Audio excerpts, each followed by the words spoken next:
Good afternoon. Thank you so much for being here. Distinguished guests, esteemed colleagues, welcome today to the European Parliament, where we gather to have a crucial event on building ethical interfaces. I'm Victoria de Pesson, the Secretary General from the European Tech Alliance, which represents major digital champions that have been successfully built across Europe. EUTA members have all been grown and born in Europe, and they all services that are well trusted and well liked by consumers. Today, I'm deeply honored to stand before you as we embark on this important journey towards a more responsible and ethical online world. We have gathered from across Europe, but also online and offline. Some of us are following us on WebEx or YouTube. Hello to you too. And we will have that important discussion about how to design interfaces to make sure that consumers understand them well, but that it also works from the business perspective.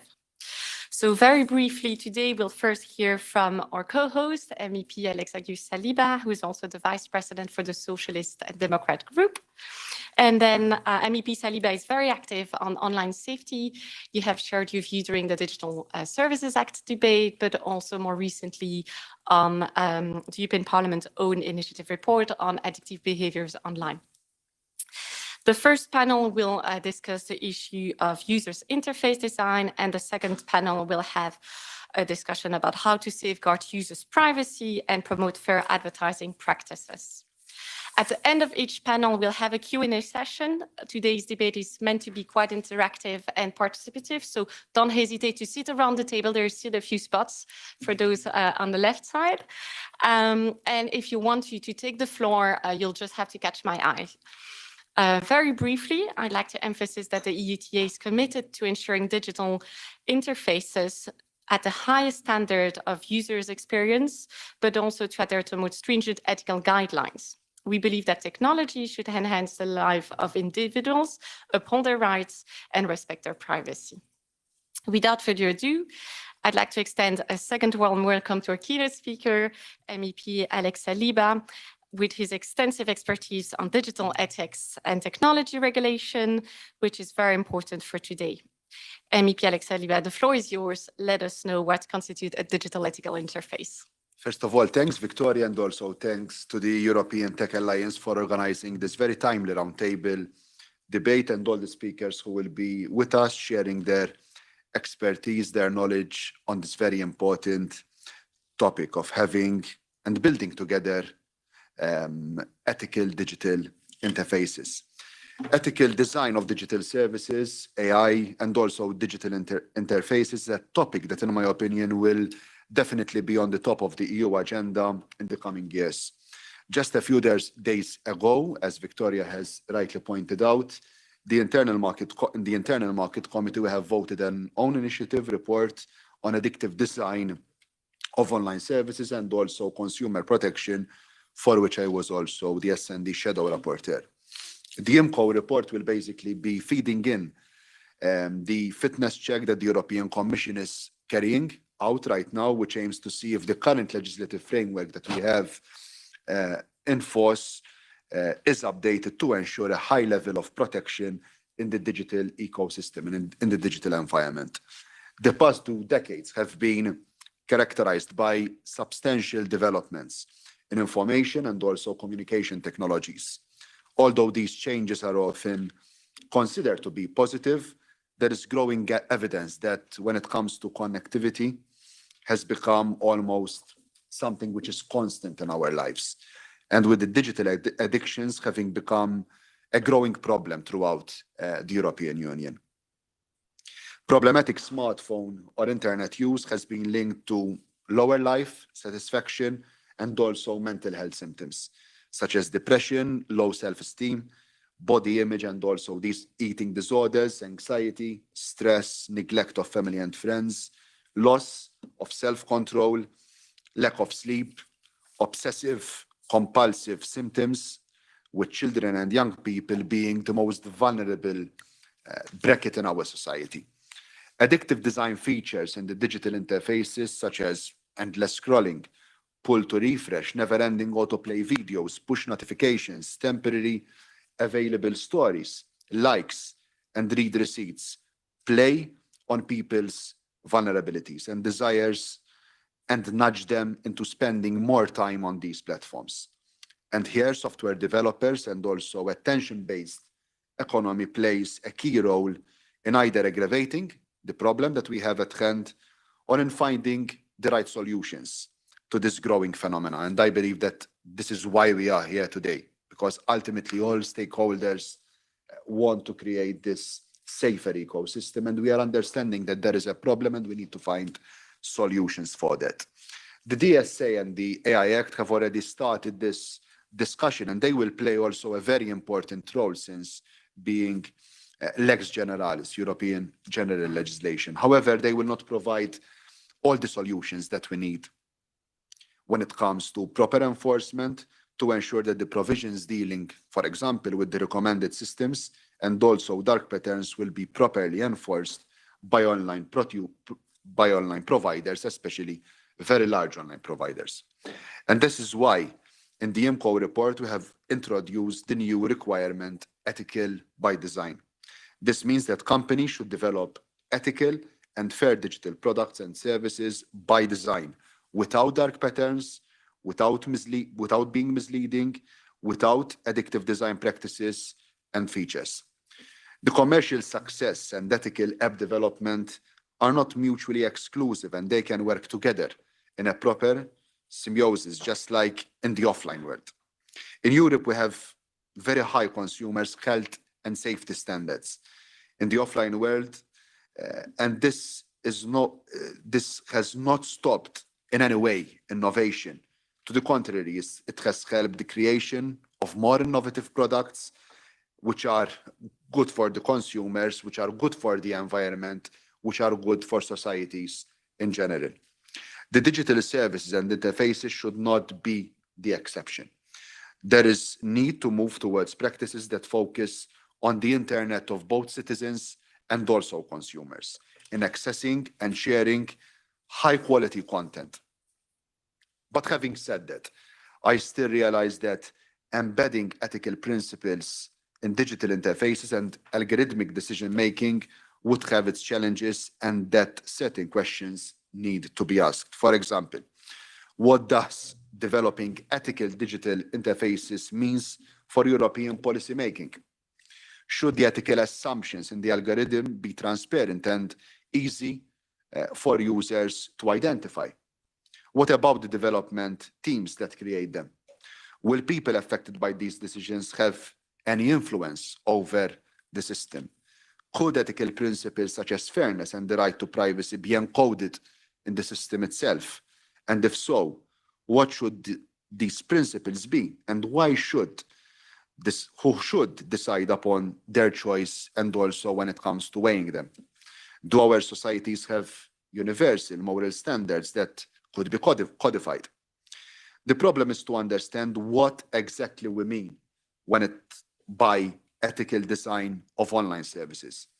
An important starting point for me should be how technology design features influence users' capacity to exert control over how they engage with and use websites and applications. This is why I think we need a list of fair and ethical good practices that are not addictive, that are not manipulative, and ensure users are fully in control and take conscious, informed actions online without facing any information overload.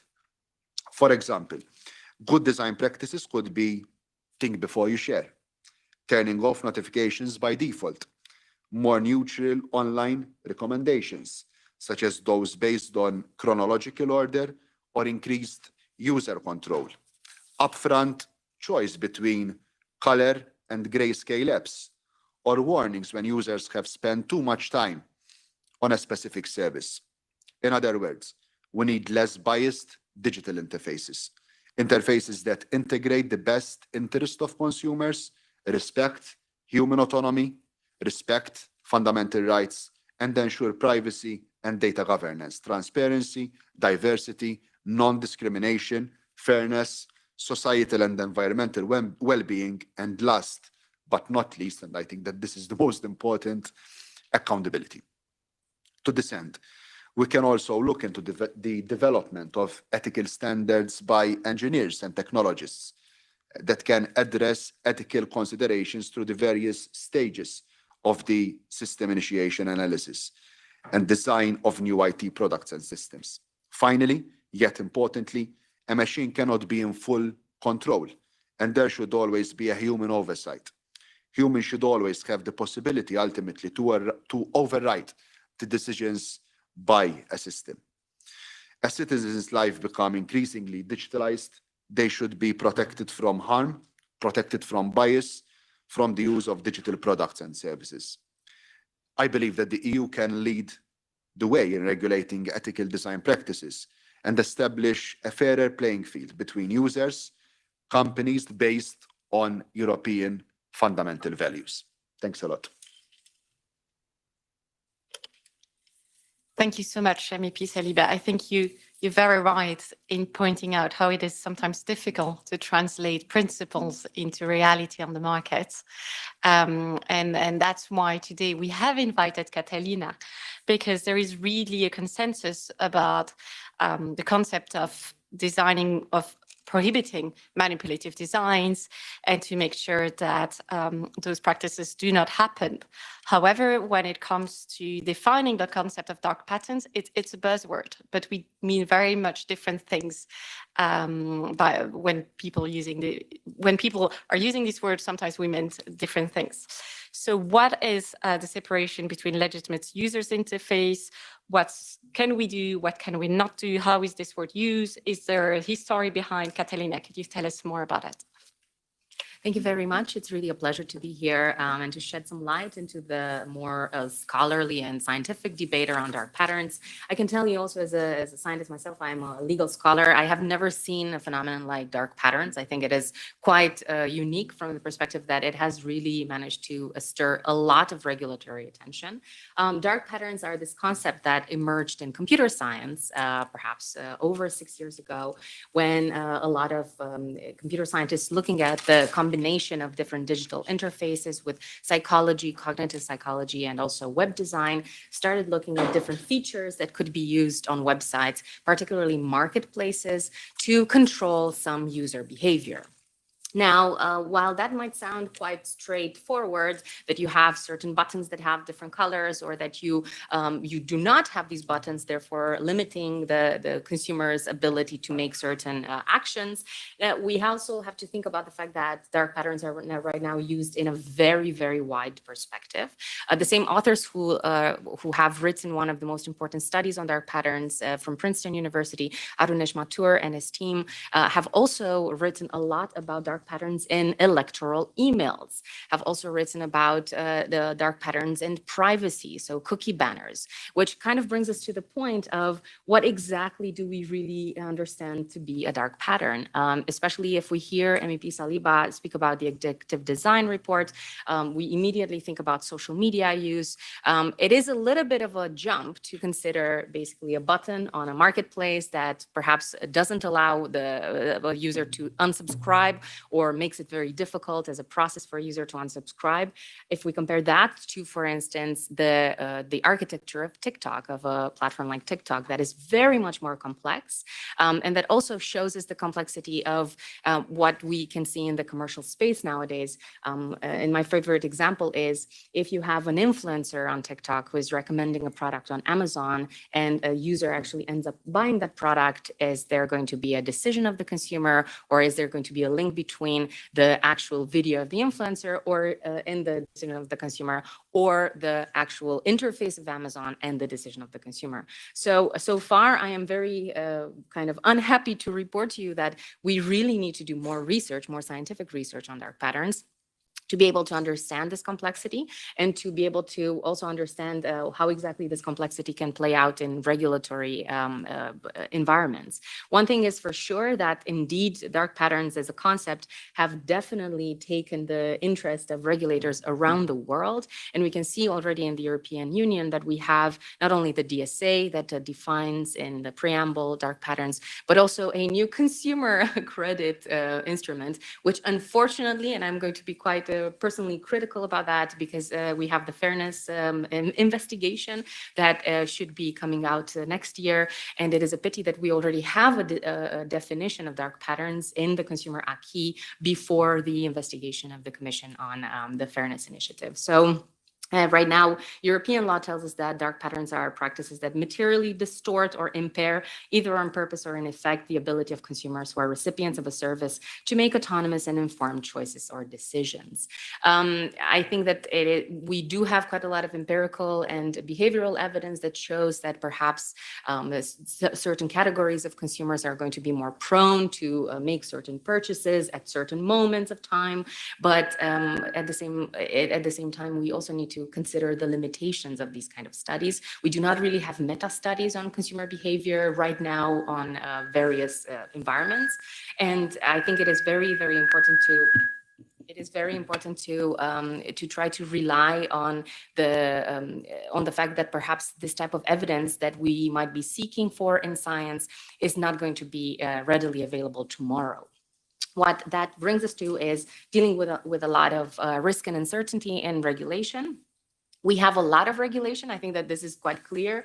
And I think that perhaps what we need to focus on right now is actually two things. First of all, coherence in the regulation that we already have. We have the UCPD already that has been a fantastic principle-based piece of regulation that has been guiding a lot of very high consumer standards around the European Union.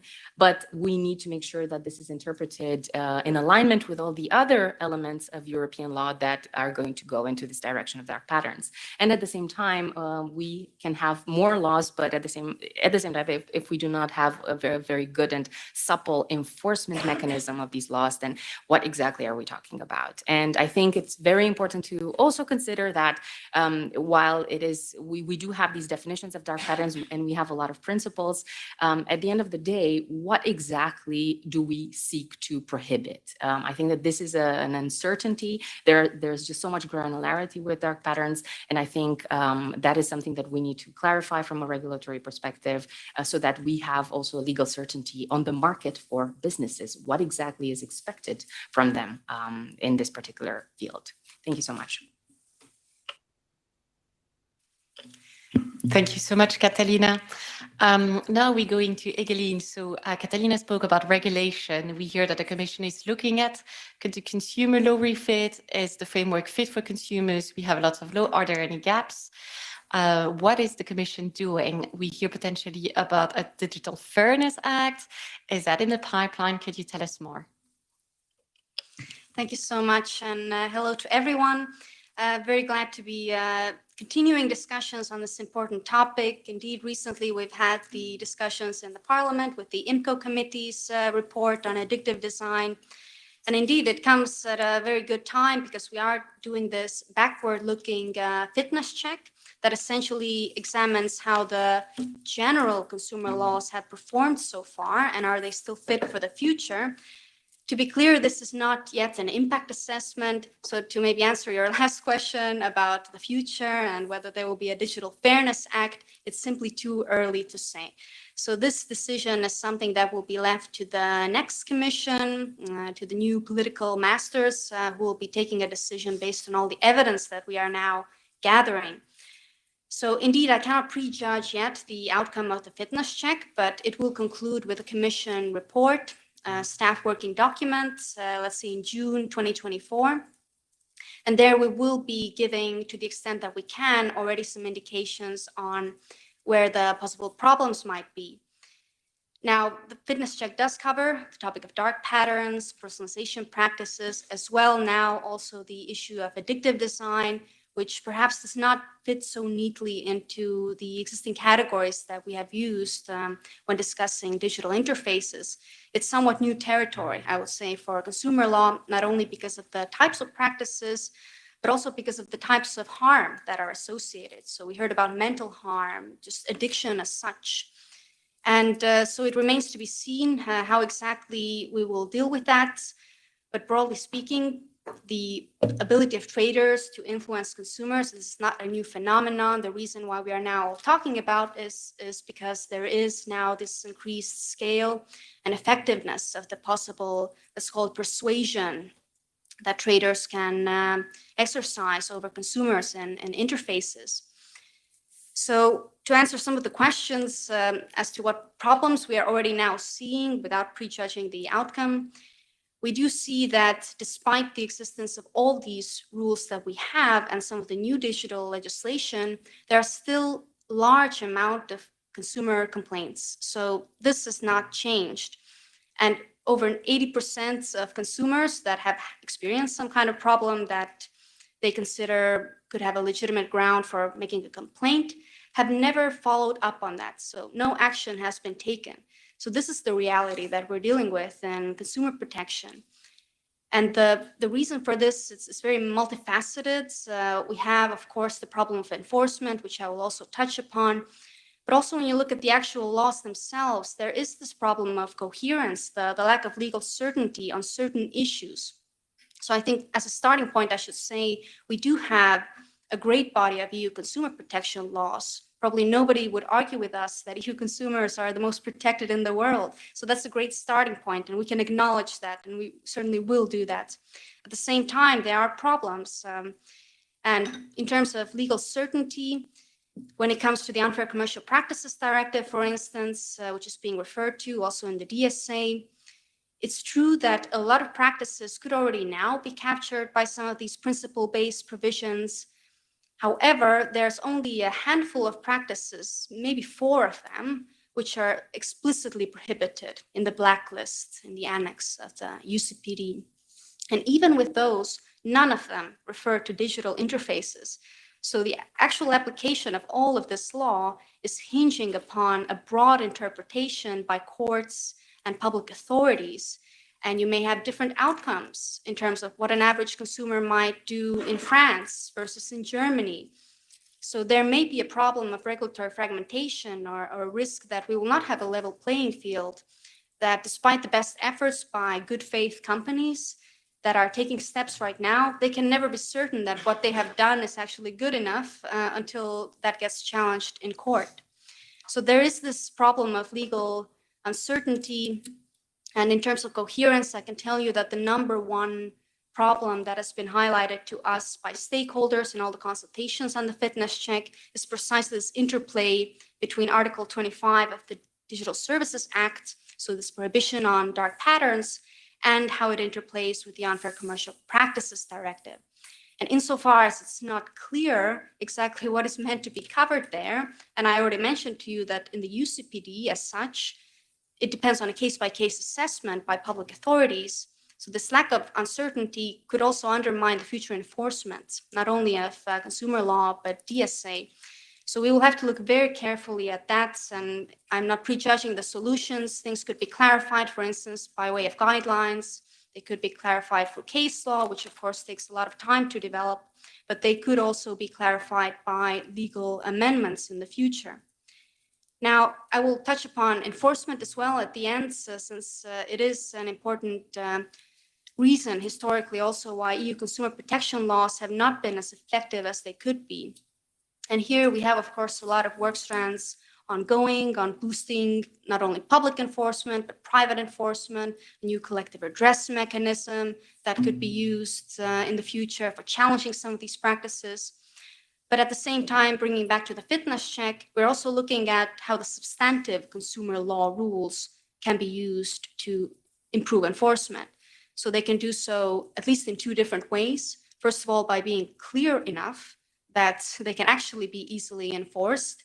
For instance, in the consultations, we have heard from several stakeholders as well as authorities that it would be much easier to enforce the rules if they would have a specific practice to point to in a blacklist as opposed to a general principle-based rule. Another major topic we've heard discussed more frequently are the rules on burden of proof.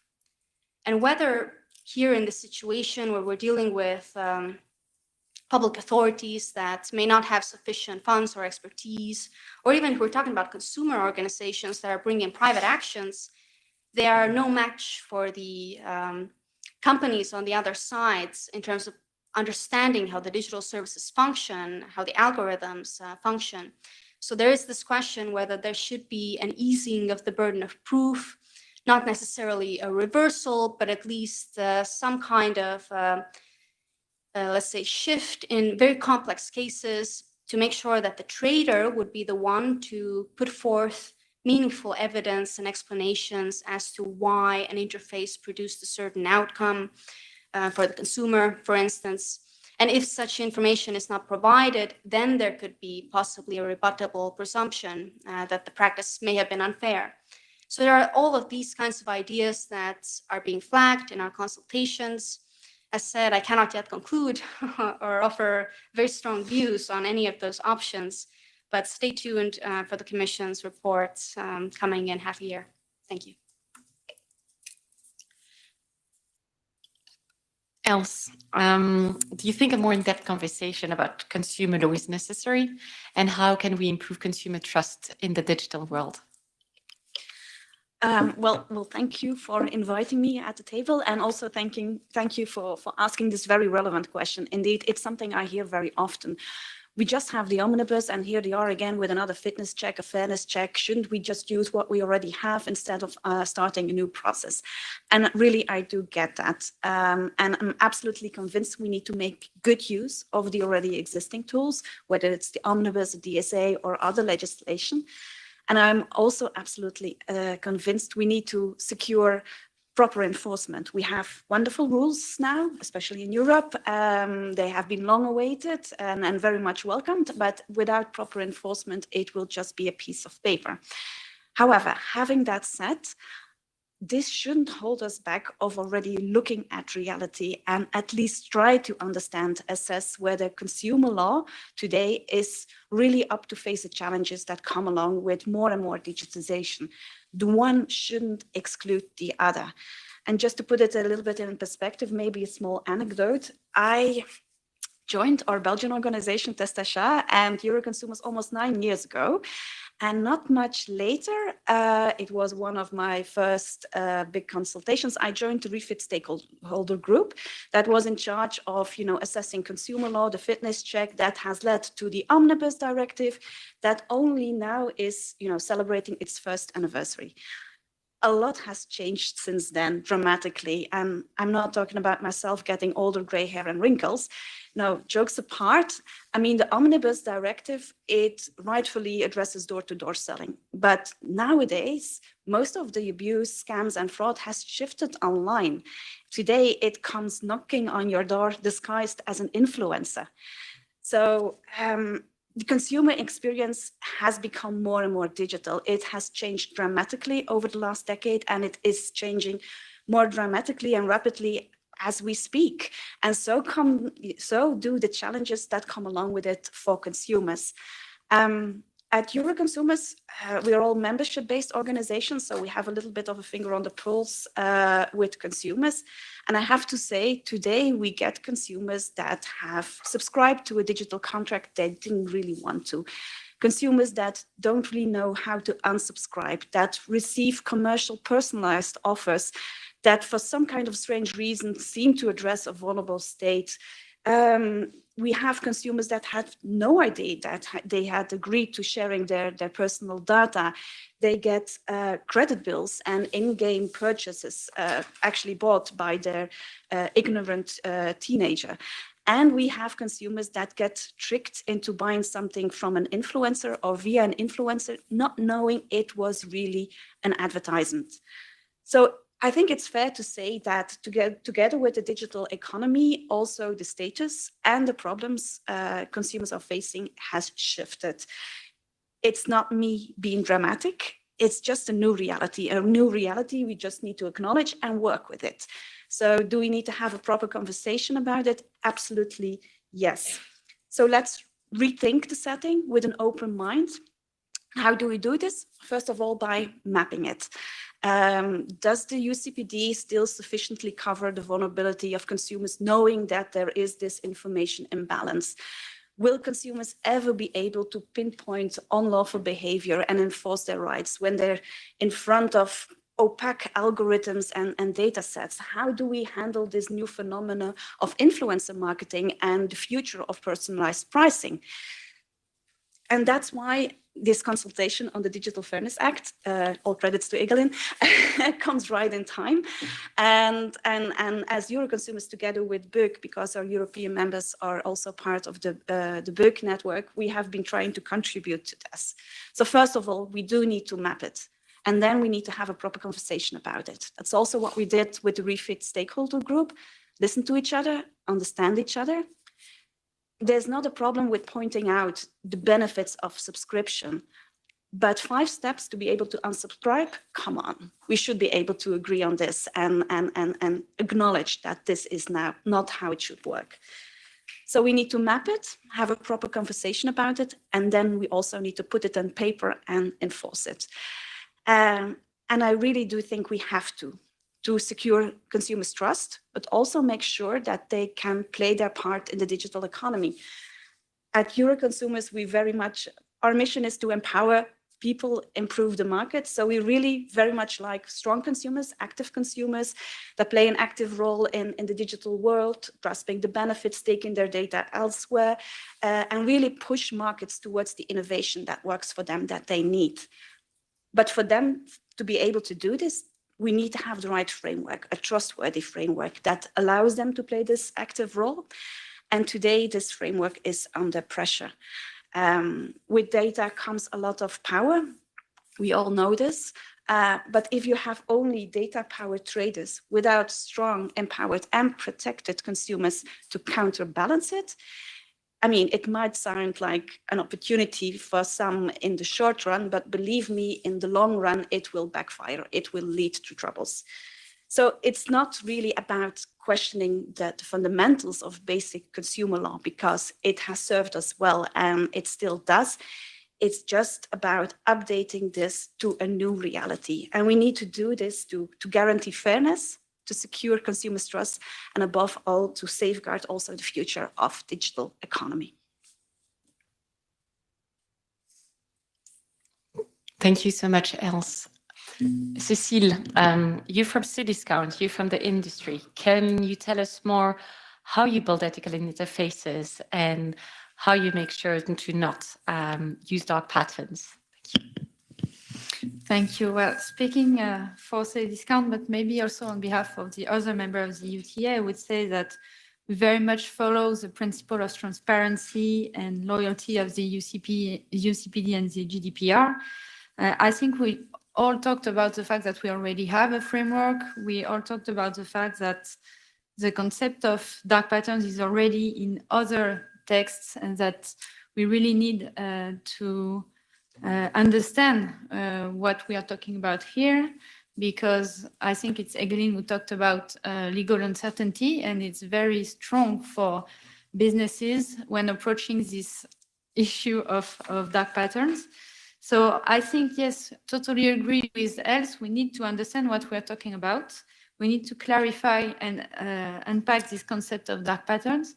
And while we were talking, I think for us, we see maybe 2 categories.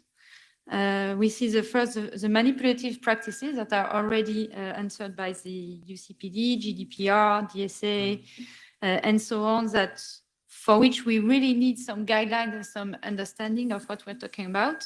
But we also need to address the fact that there's a risk of, well, create a strong distortion between the online and the offline world, because now we're talking about forbidding some marketing practices that are totally used in the brick and mortar shops, for example, using color coding, attractive visuals, Christmas window dressing, for example.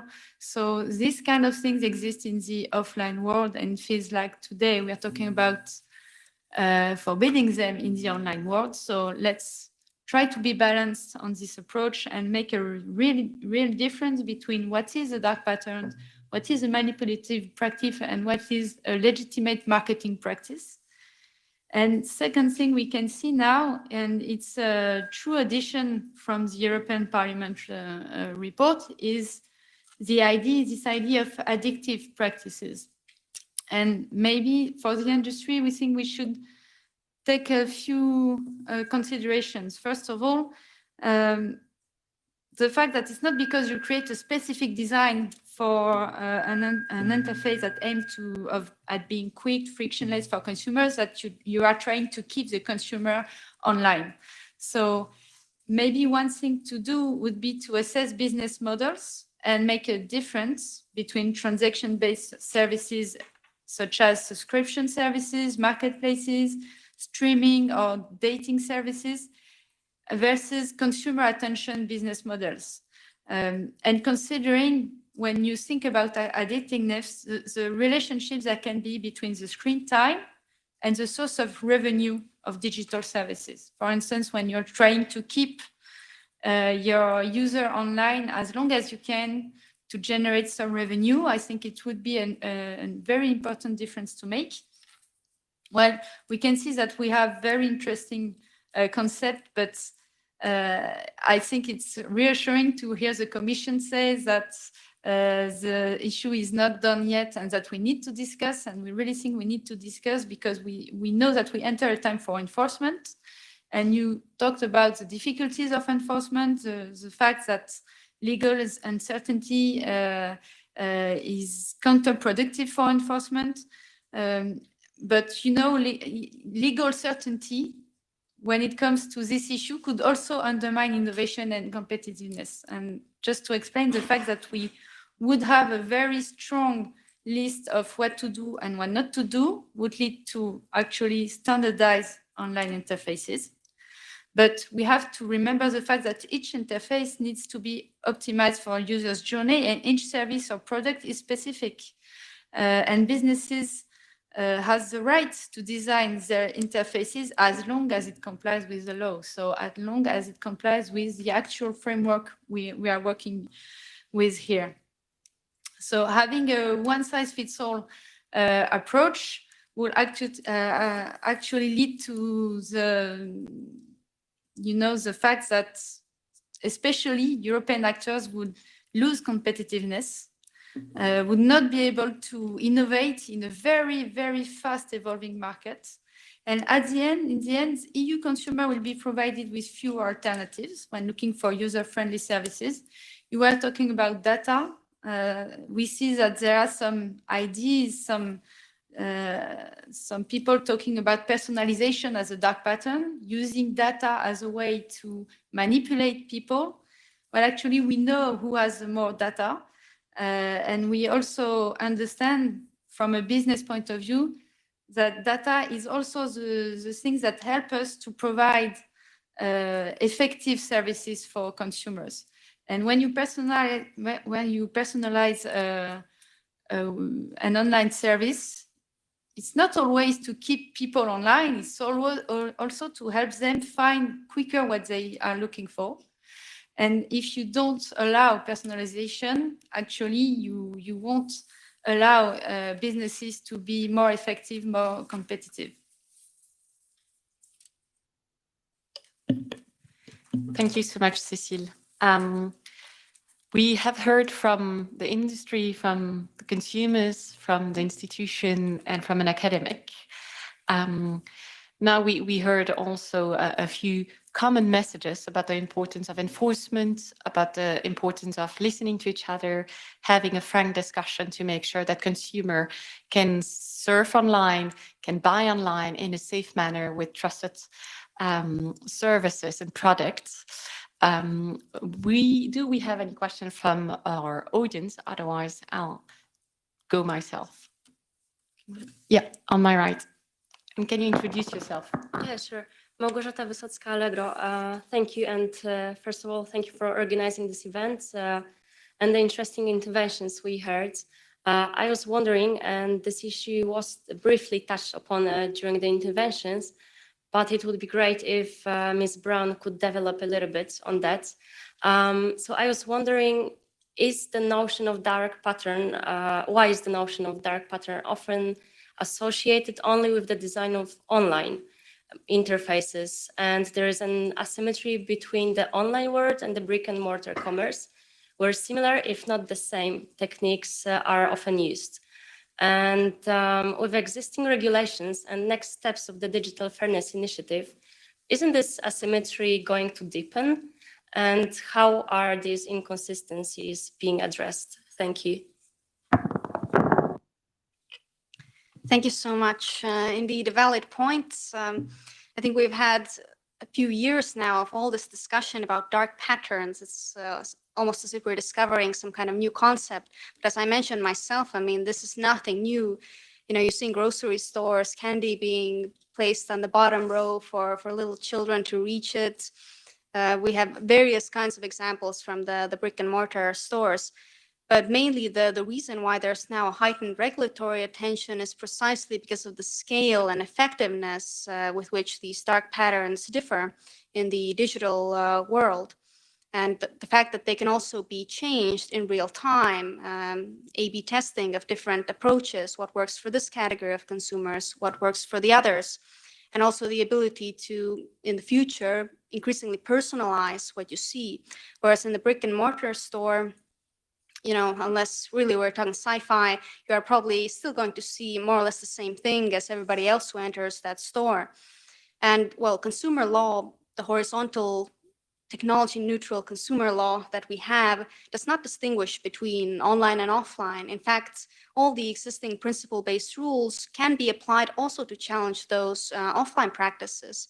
But indeed, the question is if we need something more for the digital simply because of the risks that I mentioned. And looking at some of the recent digital legislation that has been adopted, the co-legislators seem to think that yes, more was needed. And now it's a matter of is even more needed in the future, which remains to be seen.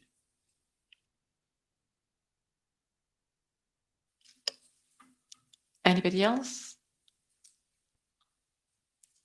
Yeah.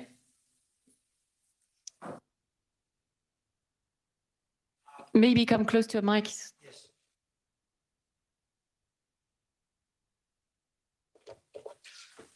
Okay. Thank you very much.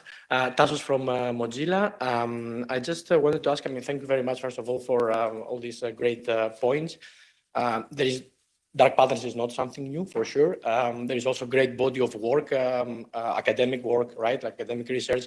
There's also a lot of happening also on the designer side, like a lot of UX designers are producing a lot of work, and they also want to have a say in this debate. So I think that's also very important to keep in mind.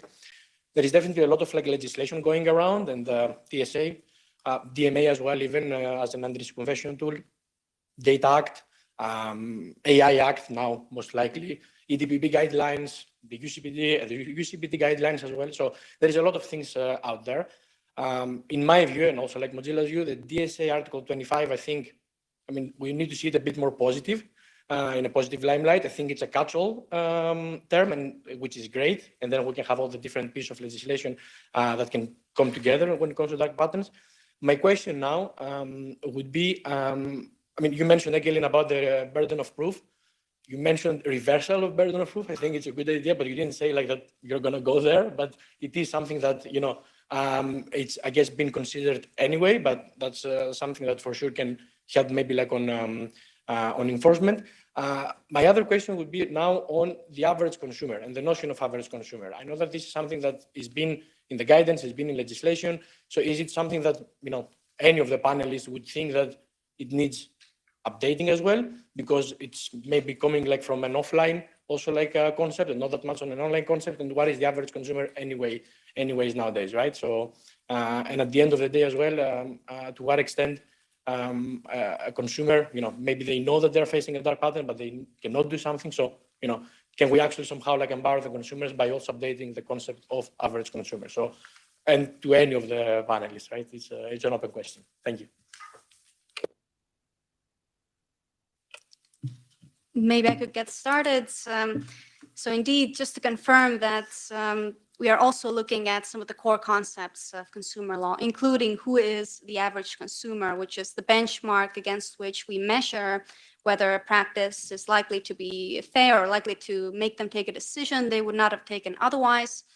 And this is also, unsurprisingly, not a new topic. In fact, I think there have been over a decade of discussions, at least in academic literature, about whether or not this average consumer benchmark is establishing a too high of a threshold. I mean, it's meant to be a benchmark. It's meant to be a theoretical, abstract abstract concept, not a real human. But nevertheless, it's not always in tune with the behavioral realities and all that we have learned from behavioral sciences. So the Commission's own position has actually been already for a while, as expressed in the UCPD guidance, that behavioral insights should be taken into account when assessing the average consumer. And so now the question is whether this needs to be codified in the law, or are other ways helpful to better address the kind of new vulnerabilities that we see emerging.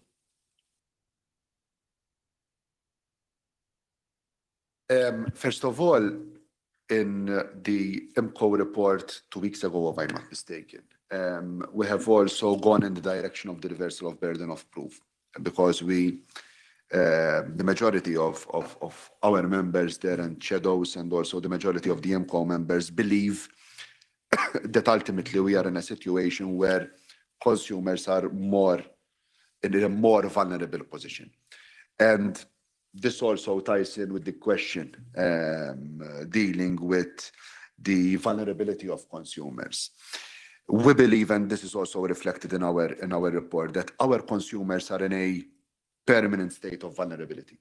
And they are in a permanent state of vulnerability because they don't know what is behind algorithms that are being used, and also digital interfaces and personalization. So automatically, I believe that this is a permanent vulnerability. This was something that I pushed for also when dealing with this own initiative report, because ultimately the power imbalance between consumers on one hand and these and platforms and the online ecosystem per se, not only VLOPs, but all the ecosystem. I believe that the power imbalance is very much going against our consumers. So the element of permanent vulnerability, I believe that it's a reality that we cannot hide away from. Okay, yeah, go ahead. Well, since we're talking about consumers, I thought I needed to add something. No, we're talking about the difference or the equality between brick and mortar shops and the online world. And it's indeed, like Eglin said, I mean, dark patterns, they exist in the offline, in the brick and mortar shops as well. But the experience, the world for consumers is a bit different. For example, when you see only a few products left on the shelves, you might be triggered to, make sure you have the last one. That happens in brick and mortar shops. But when you have online a counter, counting back, as you see, you see 3, 2, 1, product is gone. It has a different kind of trigger. I mean, we need to acknowledge this. And it's already very difficult for consumers to be informed in the offline brick and mortar world. It's even more difficult for consumers to be that in the digital world, because there is this, imbalance of information. Consumers are being confronted with algorithms, with data sets they are never going to comprehend. So even the average consumer, I think all of us here, we are quite educated on consumer law and digital rights, and even we get tricked into these kind of things. So I do believe that we need to acknowledge that in the digital world, we're all a bit vulnerable. Consumers are vulnerable. And believe me, coming from an organization that stands for empowering consumers, that's not an easy thing to admit, but it is a reality. And indeed, we need to acknowledge we are more vulnerable. And for that reason, also the reversal burden of proof is, in our opinion, a logic step to counterbalance it. So really, we need to, face the reality and make sure the framework is right. And only when we acknowledge this, then we can again have empowered consumers. Just to also add something to the vulnerability discussion. So I completely agree that I think the online dimension of our lives right now is really bringing new realities of vulnerability. And we have seen also in reports, the Buke report written by Natalie Hellberger, Hans Miklitz, and colleagues, speaking about situational vulnerability. So basically the idea that everyone is vulnerable on the internet. I think that it is very important to operationalize this idea of vulnerability in such a way that we do not leave the most vulnerable individuals aside, side. There's a difference between a high-income individual, highly educated, buying a thing that they don't need because maybe of a dark pattern on the website, and a low-income gambling addict who is also targeted with different types of ads. So I think that right now, the UCPD having these two standards of the average consumer and the vulnerable consumer takes into account that there can be vulnerability very specifically on very classical demographical criteria that we in the consumer acquis, we protect these consumers specifically. I think that if we agree that everyone is vulnerable online, you can also say if everyone is vulnerable, then nobody is vulnerable. So I think it's very important to really understand how we should operationalize that from an interpretative perspective. Thank you so much. I think I'm going to close here to go to our second panel, but if I may summarize what we have mentioned, this mandate, we very much heard what is illegal offline should be illegal online. Maybe we're going to tweak that and say what is legal offline should also be legal online. At the same time, taking into account that there are some small tweaks about the digital reality that we have to acknowledge. As Els pointed out, and as Catalina said, vulnerability could become the new buzzword next to dark patterns, and it's very important to make nuances there and difference to make sure that the rules are kind of fit for reality and the market.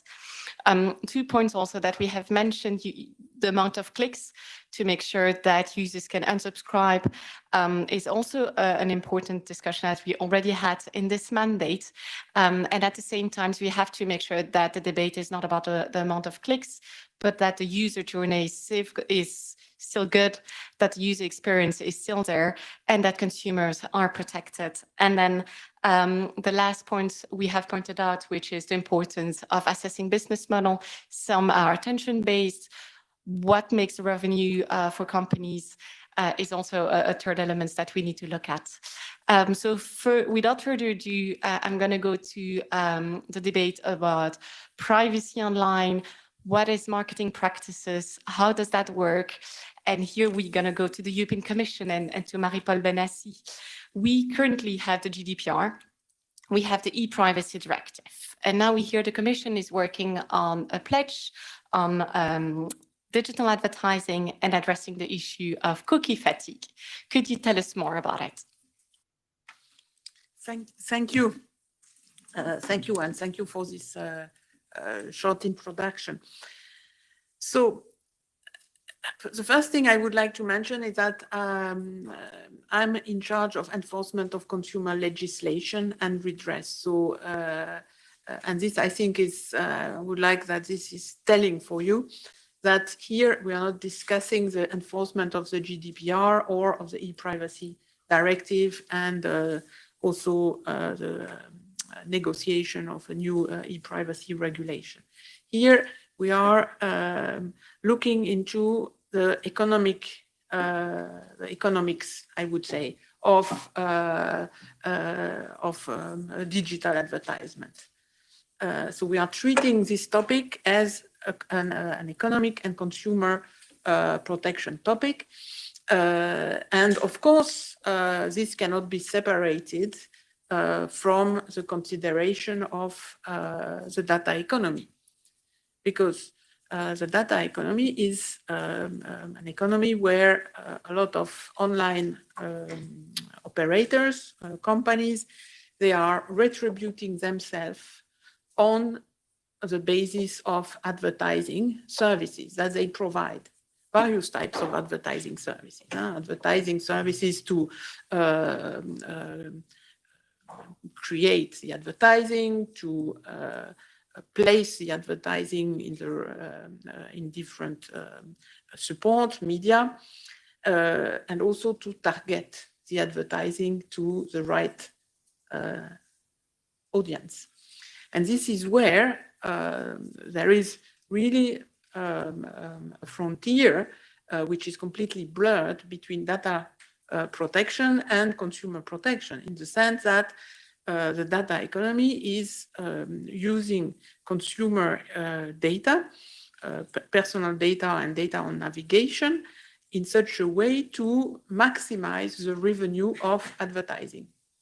So the whole question we are looking at is, are the consumer, when they act as a consumer, informed about how digital advertising is working?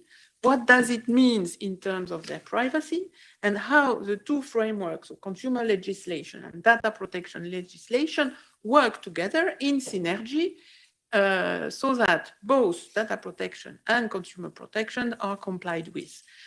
And it appears that at the moment, or up to now, let's say, there's been a lot of focus on personal data protection.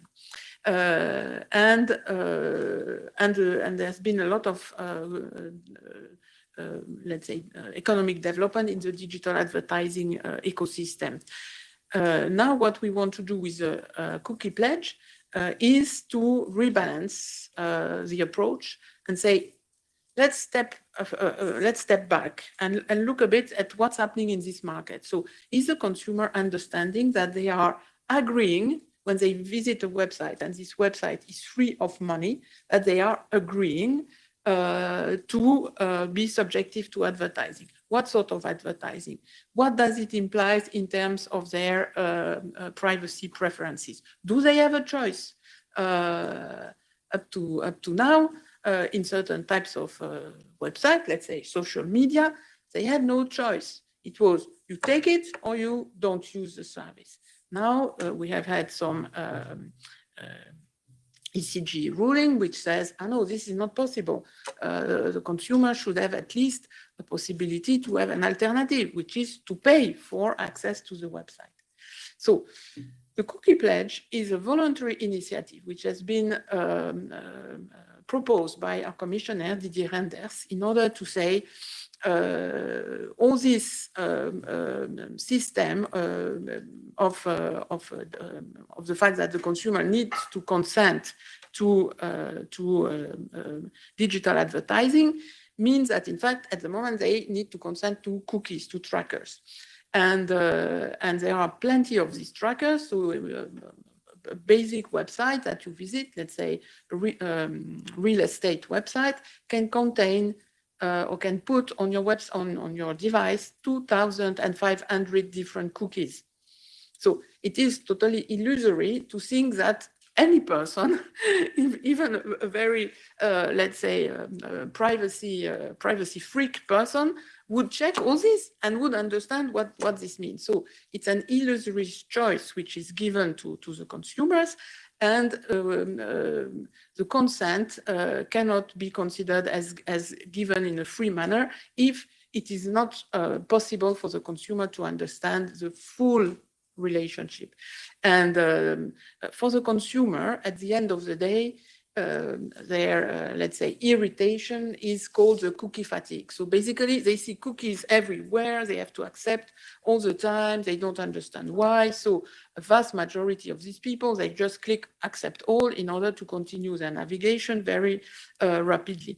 But is that really the spirit of consumer protection and data protection legislation in the EU? No. So how to address that is to put the consumer back at the center and say, you are doing an economic transaction when you are visiting a website, even if this website is free of money. And what is this economic transaction? It has to be explained to you. So the business model has to be clear to you at the very beginning of your navigation. And then should be explained to you that what does it mean in terms of the digital advertising that you are going to receive if you do not want to pay.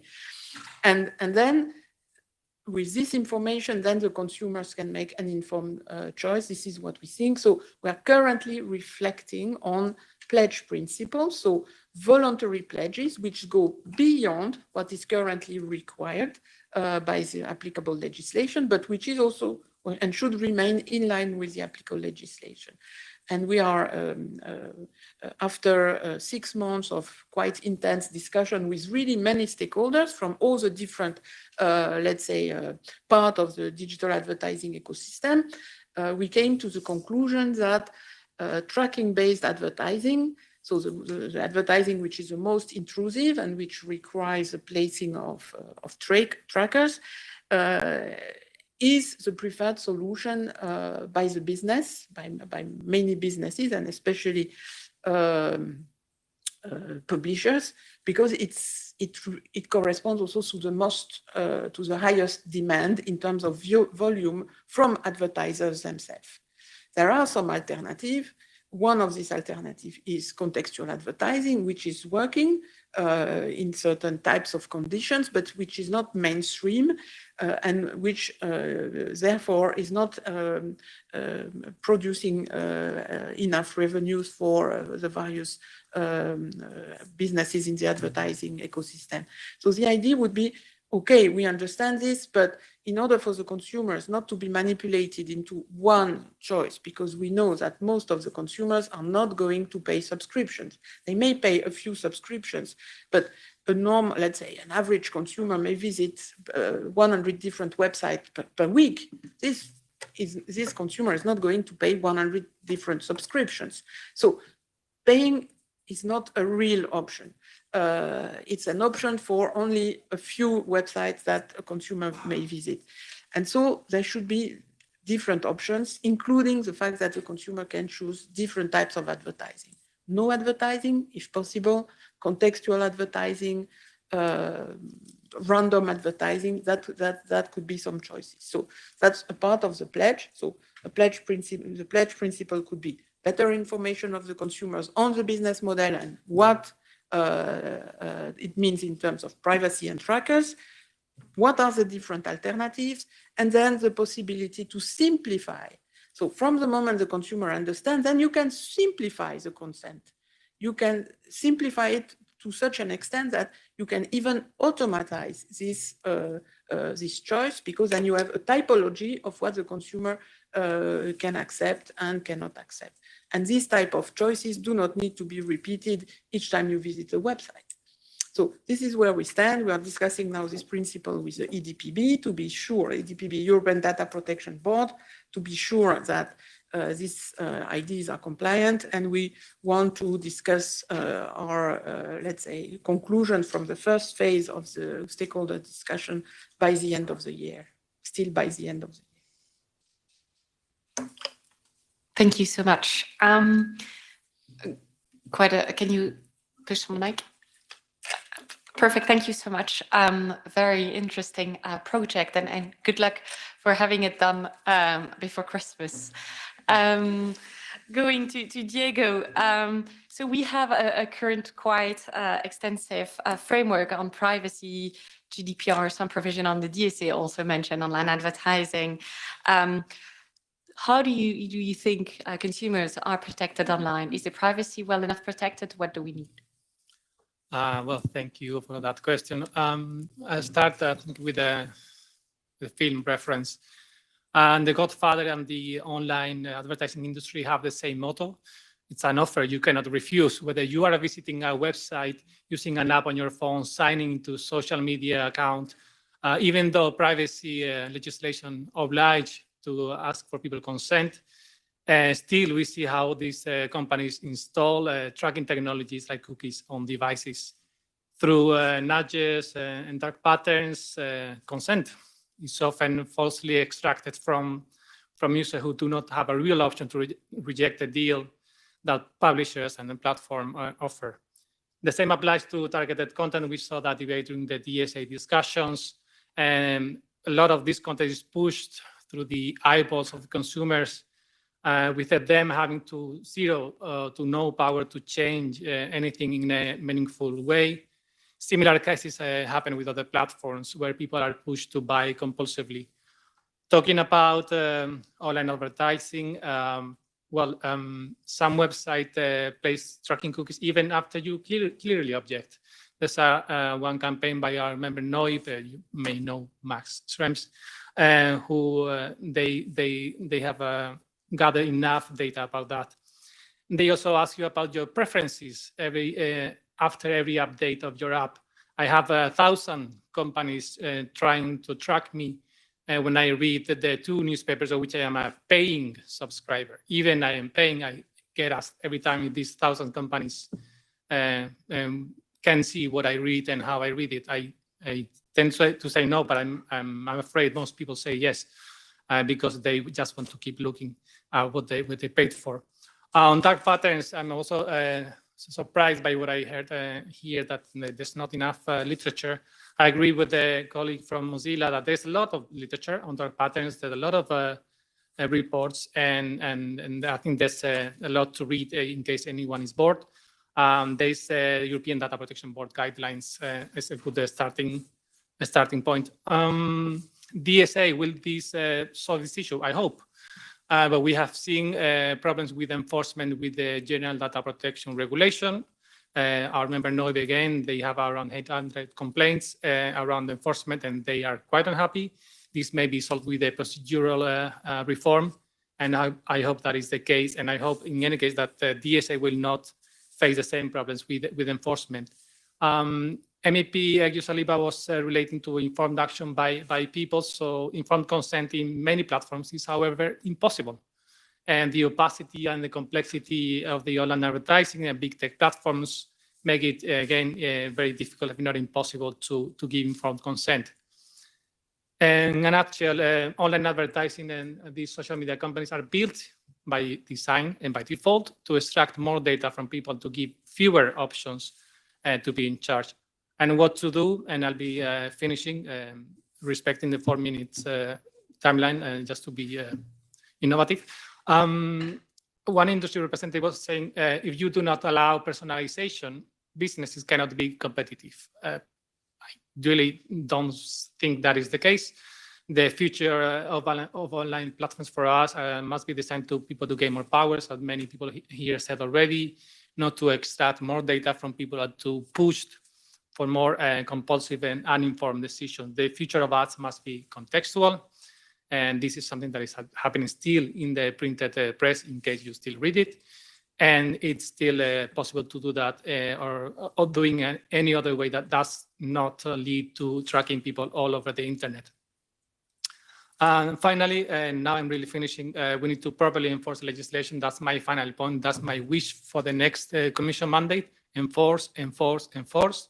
I'm happy to read the summary of the 80 pages of all the digital legislation that we already have. It's fun reading, but I think we need to focus now on enforcement. The next Commission, as the guardian of the treaties, have the strong power to make that happen. Instead of suggesting new legislation that each commissioner now can flag as their success after their 5 years, I suggest to have the flag of enforcement, enforcement, enforcement. Some steps still are possible, which is the adoption of the e-privacy regulation. And here I look at a real madman asking for the e-privacy regulation, but still I will do it until the very last day.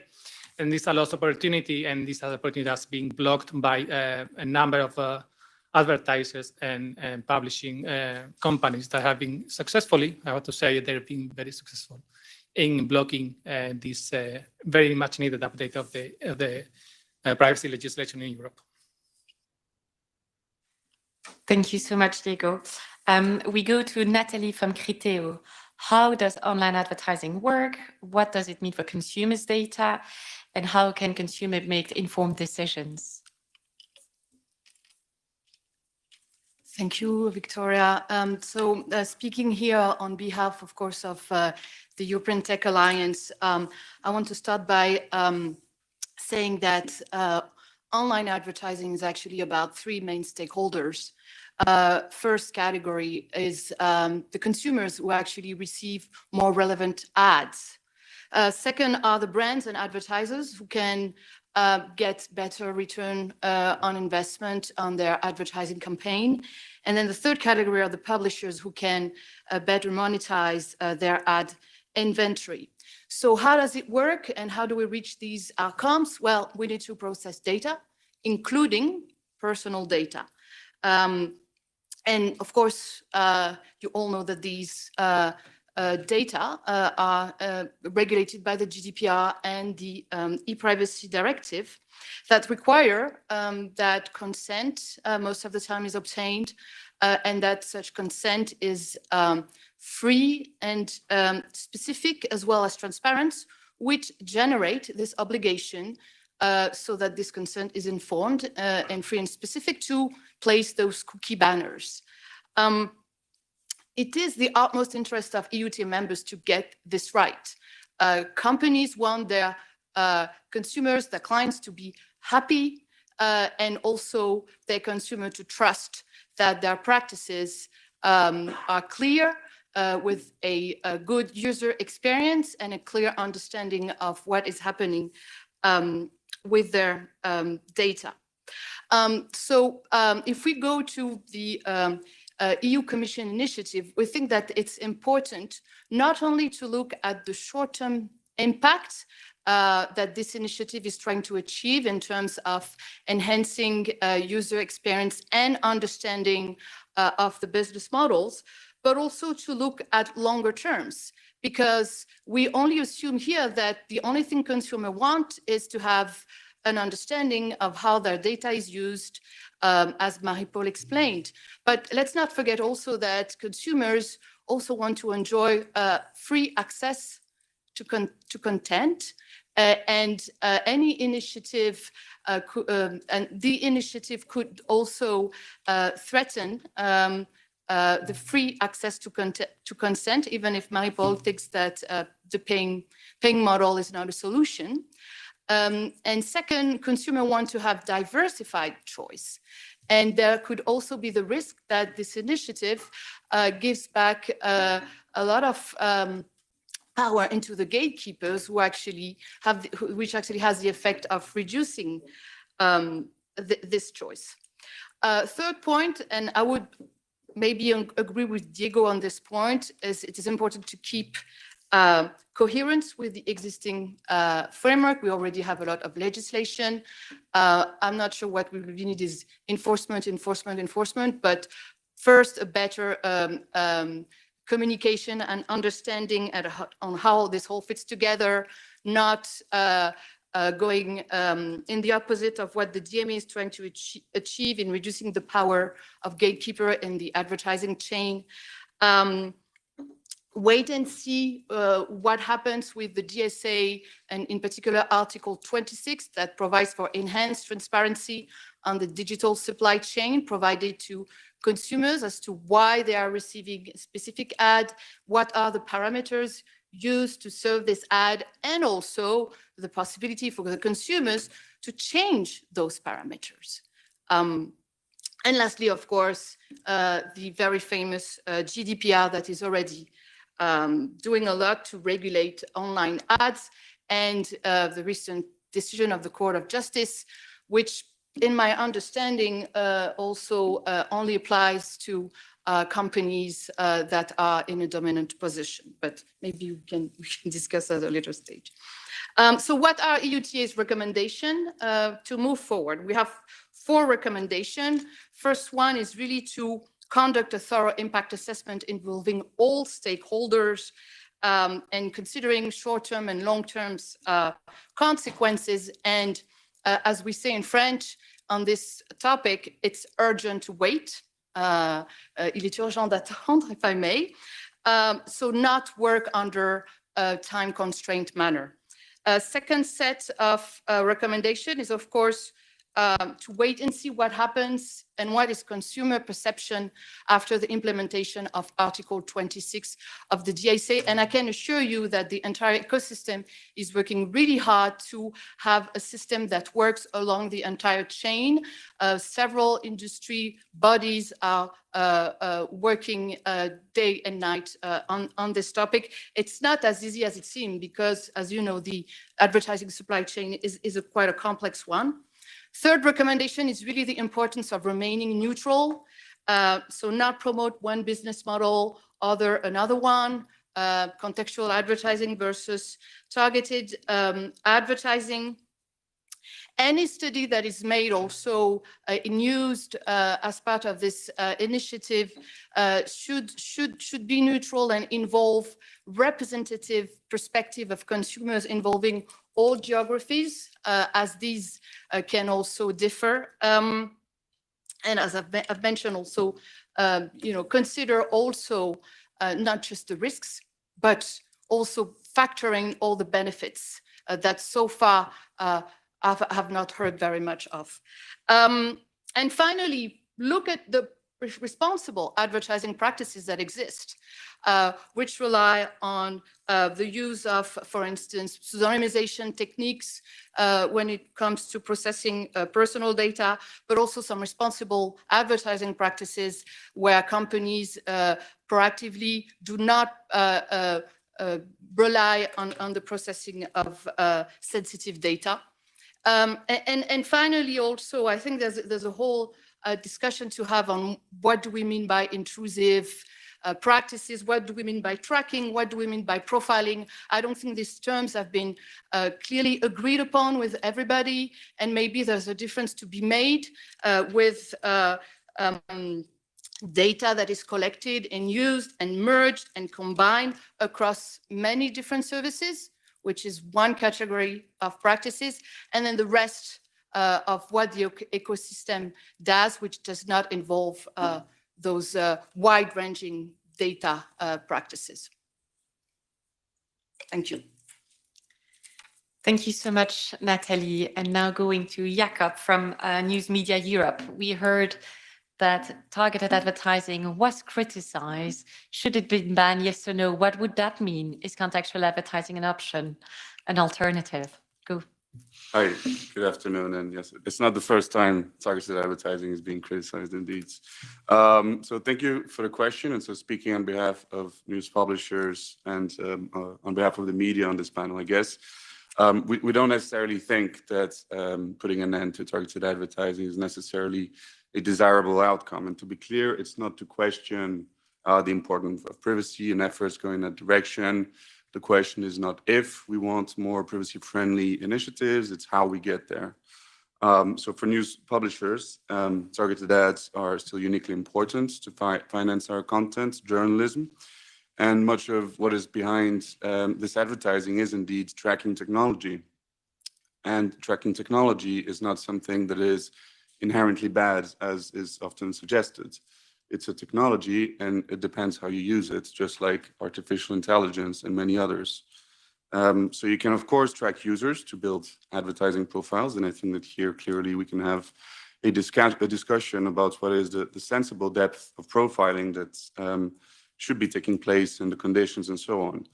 But tracking is also used for other really important things, including tracking audiences through audience measurement and tracking for advertising measurement purposes. And clearly, these are functions that do not have the same kind of impact on people's privacy. Why do we need these? We need audience measurement to understand how our content is being used to improve our services. And we need tracking for advertising measurement, because this is how we justify the price that we charge the advertisers. And there is, I think, actually a political consensus that this is, a rather normal thing to do. You look even at the e-privacy regulation, the position of the Parliament and of the Council both have an exception, moving away from consent when it comes to measuring audiences, subject to certain conditions, of course. So when we ask ourselves about the impact of targeted ads on consumers, businesses, I think we can even elevate the discussion to look at the impact on citizens. And here, I think that we need to look at this difficult time for freedom of expression, rule of law, political polarization, and the media does have an exceptionally important role to play here. Why? Because we are a common democratic infrastructure.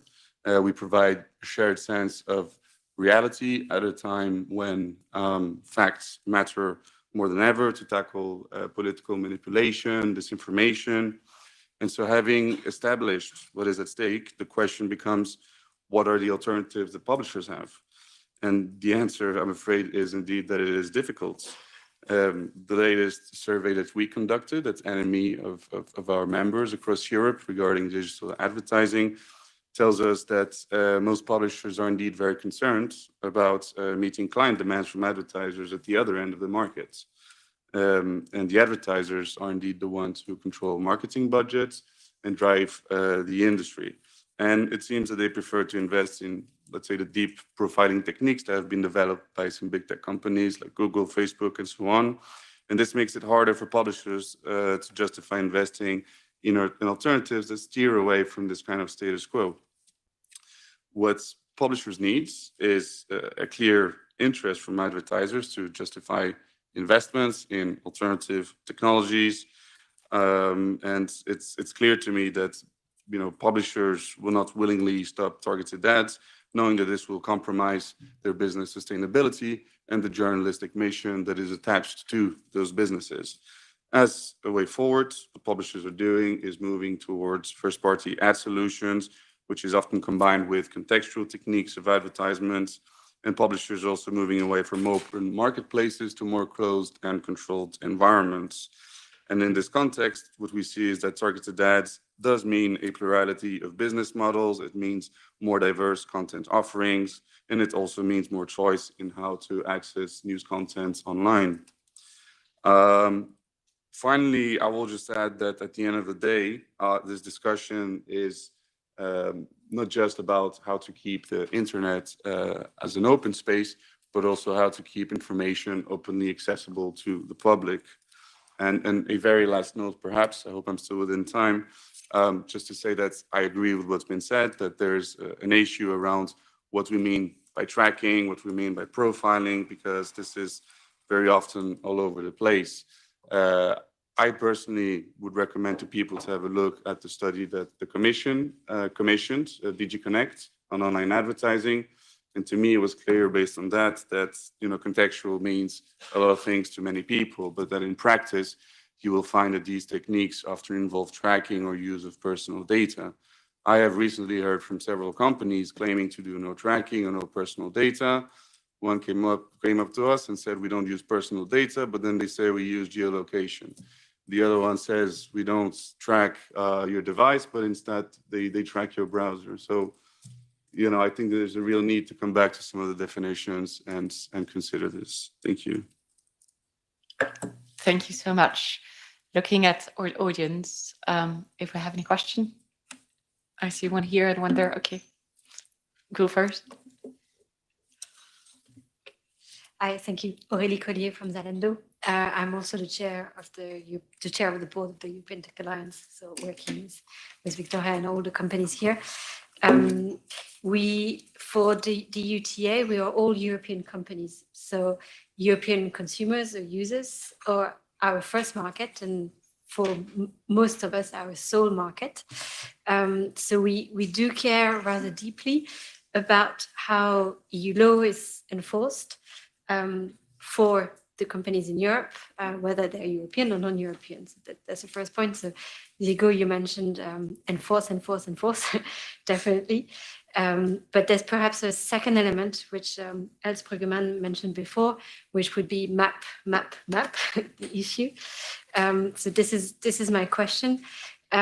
If you, so a bit of a crystal ball exercise, if you wanted to ban one practice that you really, really hate as a consumer today, what would this practice be in 2029? So in the idea of let's map the issues and see what can be done.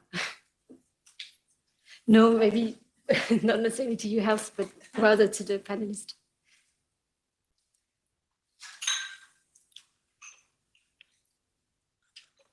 Well, I think plenty of practices are already banned.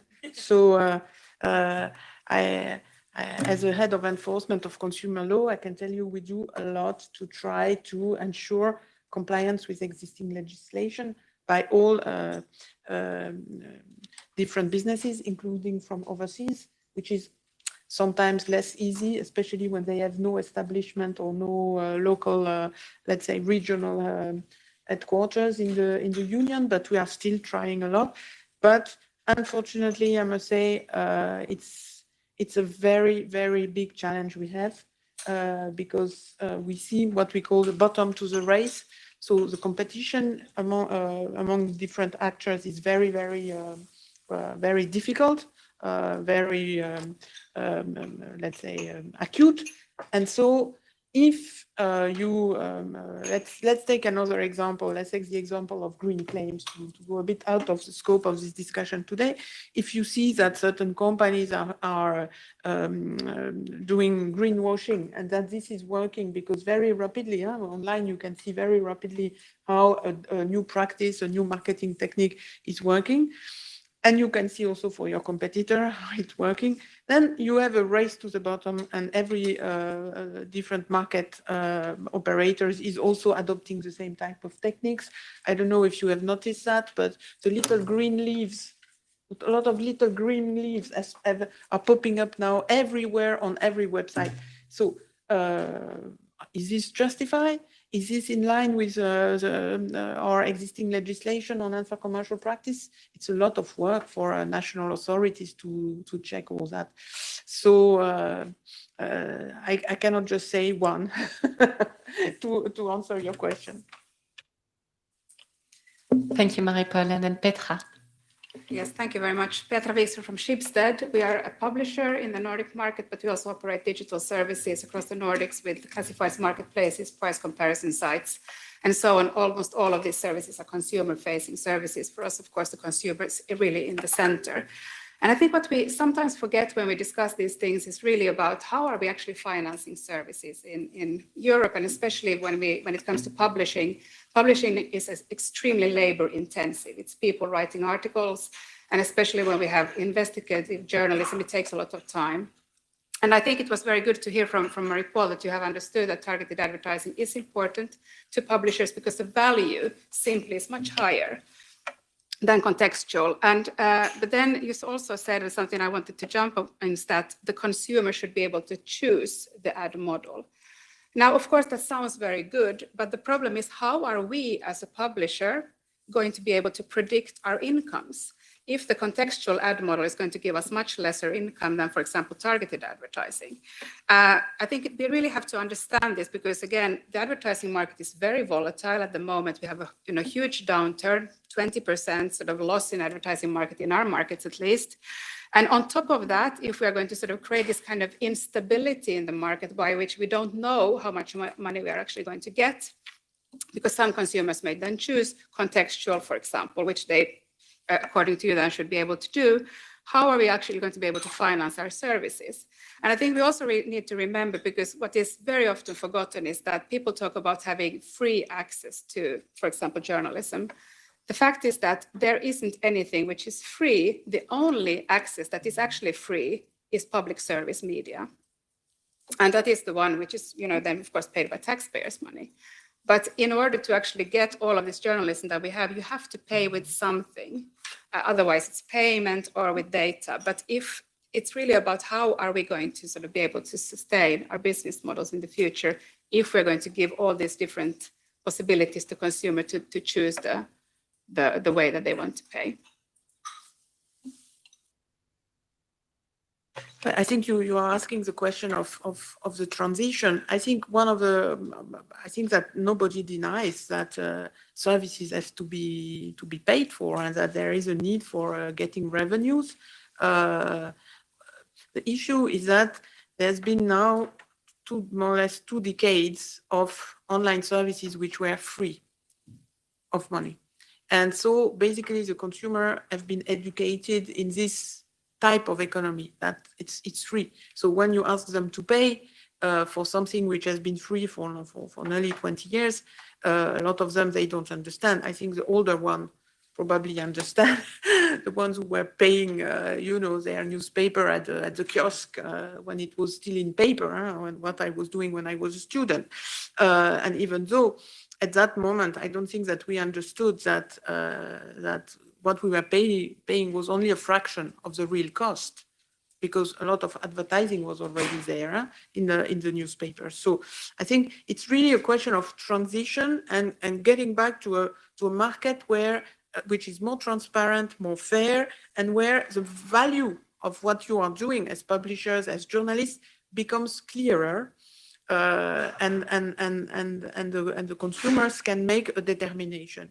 And according to some studies we have done, it's not that everybody is going to choose no advertising or contextual advertising. A lot of people will continue to be confident and interested because, as you said, it's also for certain consumers, they want, they understand they are going to see advertising and they are interested in something more relevant for them. It's just that we think that at the moment the market is distorted because the choices are sort of forced on the consumer, that there are too many dark patterns, and that basically there is a transition to be made for a more sustainable and respectful of the choices of the consumers in the market. And of course, the advertisers themselves, they need also to play their role in looking into alternative models because contextual advertising, for example, in certain type of situation is making a better return on investment in certain situations. So this is also something which the advertisers should evaluate in their marketing strategies. So this is where we stand, and I think that we came to this project of the cookie pledge without any let's say predefined views. We just want to re-establish a market which is less distorted. Thank you so much. Maybe to conclude very briefly, the second panel, what we heard is that there is clearly a problem with cookie fatigue and that we want to make sure that consumer can make informed decisions. Now, the question is, can we simplify cookies and consent? It's a difficult question because a lot of those cookie banners are created because of the law and we need explicit content. So how can we make sure that we have explicit content from the user for each services without creating new gatekeepers at the same time is one big question. I think the second big question is to make sure we speak about the same elements and to take the time to have a look at the terminology. What do we mean by targeted advertising, by personal data, by profiling is maybe another big step. So that will be maybe my conclusion for this panel. And overall for today and how we can build ethical digital interfaces, what we heard from most speakers is one, enforcement. We have a lot there.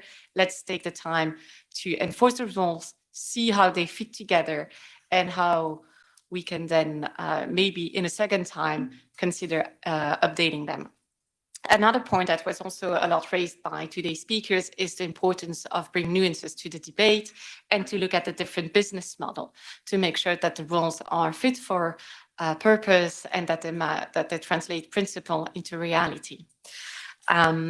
I think, Marie-Paul, I'm going to use one of your phrasing by adding a little piece saying we need a sustainable and respectful framework for consumers, but also for businesses, because that's really important, at least for European tech companies, to make sure that they can compete on a global scale. So finding the right balance to make informed consumer choices is very important to build ethical interfaces. And at the same time, European businesses needs to be competitive, needs to have predictable income to make sure that they can compete and potentially become global leaders too, because that's quite important if we look at the global stage and if we don't want Europe to lose compared to other big markets and continents. So thank you so much for joining us online and offline. For those online, it was a bit of a challenge with the camera. I hope it was better for the second part of the session. And for those in the room, there is nice snacks and tea, coffee. So enjoy. Thank you so much for being here.